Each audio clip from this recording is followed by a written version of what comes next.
Thanks for tuning in to Corcelli's morning market update. S&P futures are flat this morning. Crude oil is down 1.5% on surprise inventory builds. Natural gas is up 0.75%. Gold is down 1%. Coffee is down 0.1%. Sugar is down a little over 0.1% as well. Moving on to European equities.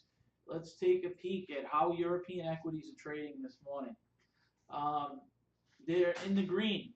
European equities have been outperforming U.S. equities for a little bit now. The last three trading sessions in particular. FTSE's down 0.25% to up almost 1% in Spain. So things are looking good. Japan finished down. Japan finished up 0.6% last night, and China, Shanghai Composite finished down 0.1%. Nothing serious there. World bond market this morning is a mixed bag. European yields on sovereign debt are higher. Um, in the U.S., it's pretty much flat. Um, Throughout the rest of North America, the yields are lower, prices are higher. Japan last night had a sell off in sovereign bonds. Moving along to top news out. Top news out. Developing nation assets drop on political risk as oil declines. Anyway, oil's going to have some serious pressure here. It doesn't matter, what type of farce is concocted out of OPEC and whether Iran and Saudi Arabia get together and agree to some serious agreement or whatever the story is. There's a supply and demand issue. There's too much supply, not enough demand. And until that gets worked out, oil prices are going to have pressure.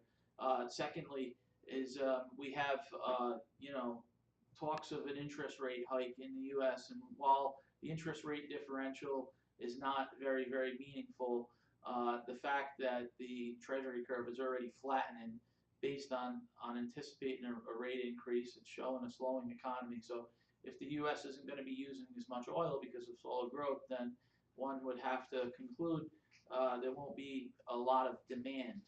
On top of that, Glencore, worst profit shows miners still reeling from the crisis.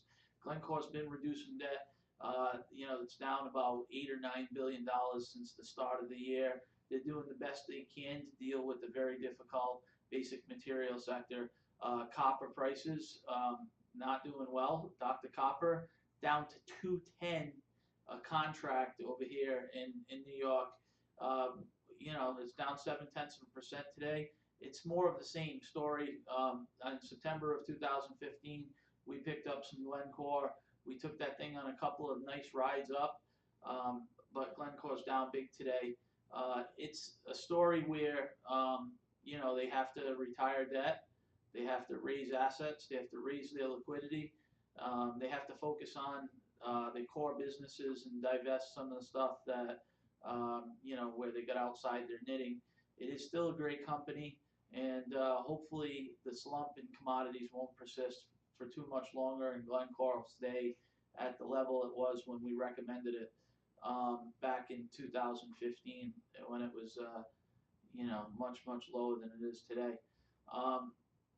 Anyway, cotton, coffee, sugar, gold, strongest performing commodities of 2016. They're mixed today. Moving along, we're going to take a look right now at the dollar index and see how the dollar is doing versus a basket of currencies. So up is strength for the dollar, and it looks like there's strength, but let's take a look at the trend as far as the last 5 days is concerned. It's sideways pretty much. We believe that if you follow the dollar and what happens to the dollar is going to price into commodities, it's also going to price into equities. So we believe that the U.S. as well as other developing nations want a weak dollar.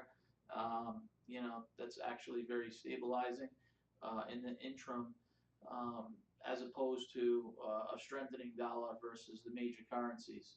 So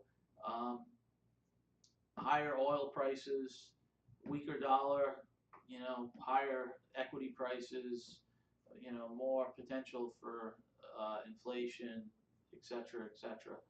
So anyway, it's great to be back. If you don't follow us on Twitter, Outsized Return, please do so. We're writing a weekly piece on Seeking Alpha. Check it out. And as always, check out alexanderalternativecapital.com for our weekly commentary. Thanks a lot. Have a great day. Bye now.